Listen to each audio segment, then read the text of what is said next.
So I'm Michael Lambert, a fellow in social inequalities here in the Sociology department at Lancaster University. Today, talking again about researching inequalities. So can I begin by asking, who are you? Who am I speaking with?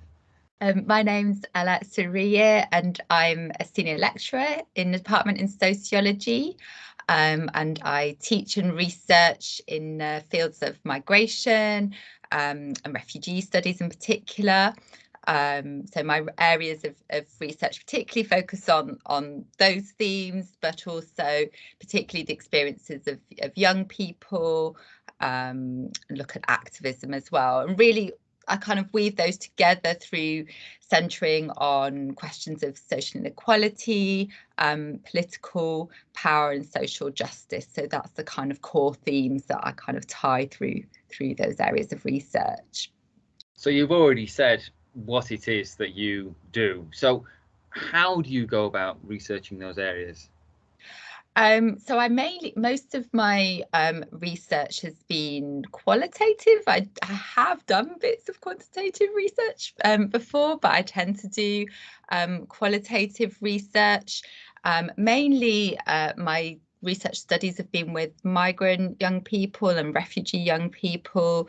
So often taking forms of things like narrative interviews, but also trying to draw in some creative methodologies as well there. So using, for example, photo voice, using drama kind of workshops and activities as well. That's a method that I've used most recently in some research that I did with colleagues from Warwick University with student anti-racist activists. So we were just trialing a bit, using some of those drama-based creative methods and seeing what happened really, and what kind of data we produced through those approaches.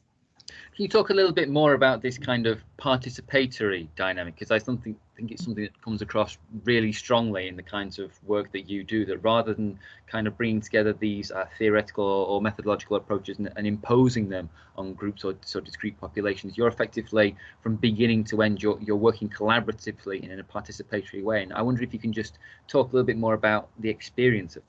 And I think, well, really in such a politicized area of work, migration, it's really important to think carefully and sensitively about how we do our research with the communities that we work with. Always there is that question of power in some of the research relationships, the kind of voices and positions that get platformed and those that don't. So this is something that really try to think carefully about in terms of designing research methodologies, sort of hopefully right back from the kind of questions that we seek to explore through to the kind of ways in which we do that, the things that we ask about, the topics within that we explore, and some of the themes that we find to be most pertinent. And often particularly participatory research methods are really helpful in working together collaboratively with our participants, so that the research is for them worth taking part in, that they feel that there is a value and an importance to actually doing this research, and that it reflects issues and themes that they wish to see explored, and in the way that they find comfortable with and would like to engage with. And that's not always possible through some more, for want of a better word, more traditional research methods.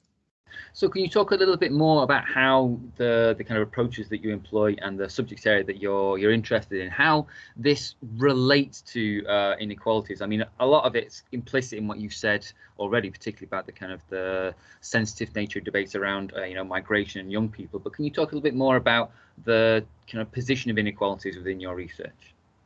Yeah, so for many of the young people that it's sort of on different projects, they've come from kind of different immigration statuses, but I suppose also part of the interest of in the work that I do is also trying to think a little bit beyond those kind of assigned migration statuses, and think for there's so much kind of representation of migrants in all sorts of different ways in the media. So really interested in centering how how young people themselves represent and talk about their identities and experiences, trying to escape a little bit some of those imposed kind of policy categories. And so I guess kind of one key area in terms of inequalities is really starting with that, the sort of how these young people are represented and positioned within some of the debates that we have about migration. Because I think it's really important that those people, whether it's migration or other issues, those people who are most directly impacted by the kinds of policies that we have, have a position at the table where they, first of all, can say who they are and can say what are the key issues affecting them and how, and what their perspectives on a key issue of inequality is. So that's really the kind of approach that I try to take in the research that I do. But you made a number of quite substantive contributions to this kind of literature, both in terms of sort of your published work, but also I think your teaching as well, and the kind of ethos that you bring to that. And I was just wondering if you could mention a little bit more about some of those kinds of more visible things that you've done, and the kind of the outcomes analysis that they have, and where the different kinds of inequalities fit within those.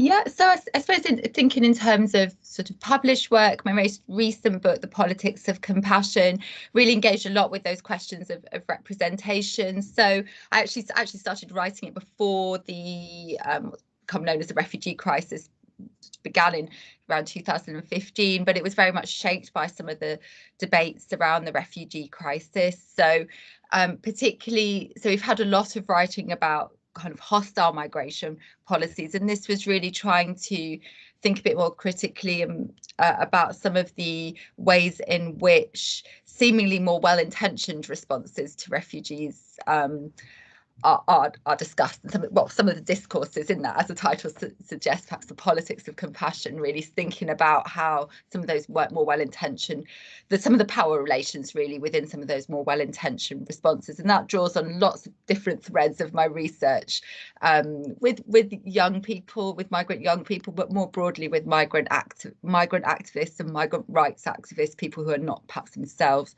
directly migrants. But so as well as publishing my book and sort of other journal articles on those themes, I'm really interested also kind of tying together the research into my teaching. And it's been a real pleasure this year. I'm actually still sort of in the fairly early stages of it, but teaching my new module, Global Migration and Belonging.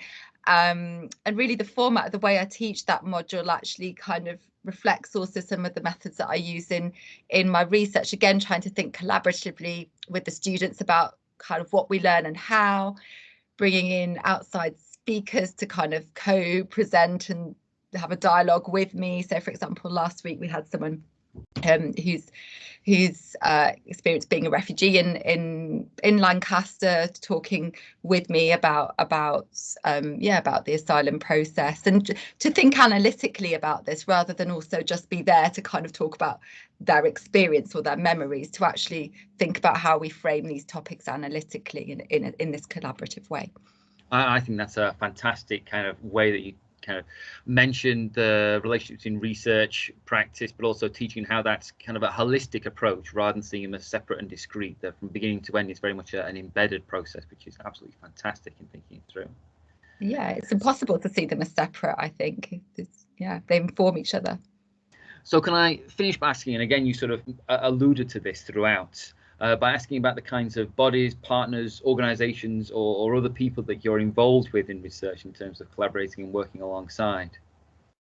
So, I mean, in each of the research projects, it varies a bit in terms of who I'm trying to engage with, but usually in terms of, working with recruiting participants, I work with organisations working with migrant communities, or often migrant-led organisations. And again, here's some of the politics of it. It's quite interesting trying to negotiate and decide kind of always, who to work with. But yeah, that's been a really interesting, valuable experience across many projects. And then also within the university as well, thinking through, rather than keeping our research sort of out there in the wide world beyond the university, actually thinking how does that, even beyond teaching, how does that change our practices within the university. So I've been working, for example, with the Decolonising Lancaster University group, organising talks, facilitating events, trying to bring some of those discussions into our university spaces as well.